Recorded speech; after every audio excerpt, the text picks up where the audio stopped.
nice of you all to have stayed. I shall keep it short. A long time ago, there were two boys who lived in the same village, and while in some ways they were very, very similar, in other ways they were very, very different. Will, on the one hand, was kind and thoughtful and generous, although his parents were very poor. And John, on the other, was mean and lazy and indolent, while his parents were very, very rich. Now, one fine autumn morning, Will woke up and he decided that while his parents were at work, he would go out into the forest to collect firewood so they could come home to a nice warm house. So off he went, and is for Mother. And then he grabbed another one, he put it in his right-hand pocket and he said, this one is for Father. And he grabbed a third, cracked it open and hom! And this one is for me. And that's how he went on. This one's for Mother. This one's for Father. This one's for me. Mother, Father, me. Mother, Father, me. Until at last his pockets were groaning and his stomach was, for the first time in many months, full. Now, Will was wearing hand-me-downs with big pockets, and he'd been very hungry, so this had all taken quite some time. So much time that by the time he was back down on the tree, the sun was dipping below the horizon and the shadows were starting to lengthen. And all those stories from his grandmother's story well came popping into his head about wolves and goblins and witches that all liked to eat little boys. But as well as being kind and thoughtful and generous, Will was also quite brave, and he realised he couldn't just stand there waiting for something to happen to him, so he screwed up his courage and he began to march off down the path. And he was overjoyed when at last he saw flickering just by the roadside a light, a warm light, a friendly light. It was the light in a roadside shrine. But this wasn't some kind of just pile of pebbles with a lamp there. This was a shrine built by a practical people. So you had enough space to put a couple of horses inside, a shelter to keep the rain off, and a ladder leading up to a hayloft, where if you were a small boy who was really quite tired and well fed by now, you could curl up and fall instantly asleep. However, because there is always a however, it wasn't long before Will was woken up by strange noises coming from below. Oh yeah, I lined up 5 cows and I pushed them over like a set of dominoes. Oh, it was good. Will peered over the edge and he saw all over the floor small misshapen creatures with hooked noses, with sharp pointed teeth, with gleams in their eyes.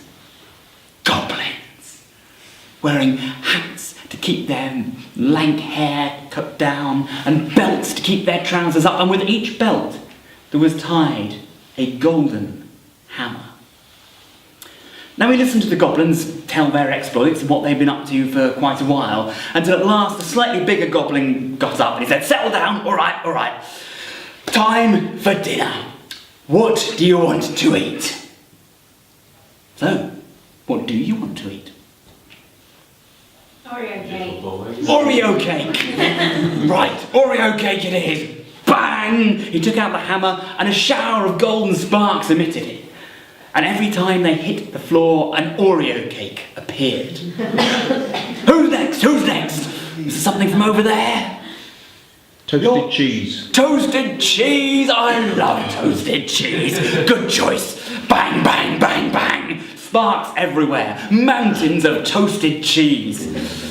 Anything else? Yorkshire pudding! Oh, Yorkshire pudding! Bang! And we'll have some beef to go with it, and beer to wash it down with, and wine, and maybe champagne, because it's a special evening. And when the dinner was ready, the goblins dived in, and they ate and they drank, and as they did so, all these wonderful smells floated up to where Will was hiding. And he began to feel hungry again. And he thought, well, I've got this pocket full of walnuts. I'm sure my parents won't mind if I just ate one. So he pulled it out and he cracked it open. And down below, the goblins froze. The goblins looked up. And the goblins ran away screaming, going, "Ah, the sky's going to fall on my head, run away!" Now, Will might be kind and thoughtful and generous and brave, but he was not stupid, and he knew an opportunity when one presented itself. So he was down that ladder, scooped up the golden hammer that had been left behind, and out running through the forest as fast as his little legs could carry him. Until at last, he came to the warm lights of his home village and his parents' loving embrace. Now, I'm sure you can tell, that family began to go up in the world. They were never hungry. They saw to it that no one in the village was ever hungry again, and their stock began to rise. And this did not escape the beady little eyes of John.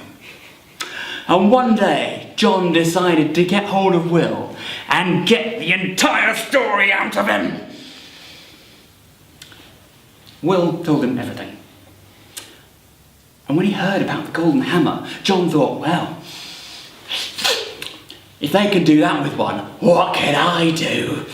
So the very next day, he stomped off into the forest. He climbed up the walnut tree, shoved some in his pockets, tried one.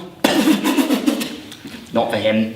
Found the shrine, went up the ladder, into the hayloft, sat there waiting, and at some point he must have fallen asleep. Because sure enough, he was woken up by noises from below. Oh, well, I lured an old woman into a stream pretending to be a child in trouble, so her shoes got stuck in the mud and she had to walk all the way home with bare feet.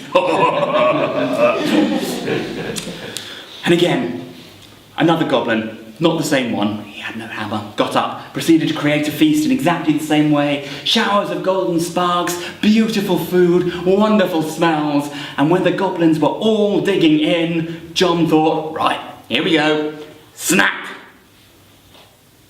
And the goblins froze. And the goblins looked up, and the goblins said, "Fool us once, shame on us. Fool us twice, shame on you." Or maybe even the other way around. "Come down, human child." And white-faced, John came down from that hayloft. And the goblins pounced on him, one holding each limb, while another delicately tapped his tongue with a mallet and a single golden spark landed on it. And a sixth goblin began to pull, and pull, and pull until that tongue went right round that shrine 5 times over. And then chuckling gleefully, they scattered, running out into the night. Well, that did not go as intended. So he gathered his tongue up and he rolled it up and he flipped it over his shoulder. And while he was doing this, he started to think quite hard about his life and what had brought him to this point. Going home, he thought maybe, just maybe, he hadn't made all the decisions that he should have. And he thought he would just, on the off chance, try doing something nice for someone. So eventually he got to a point in the path where, although it carried on to his village, there was another path that joined it, but there was no way over the river running next to it. And everyone was always really annoyed because they had to go miles out of their way. And he thought, I could do something about this. Used his tongue as a bridge. And it wasn't long before some travellers came past and they were delighted. He was like, hey, go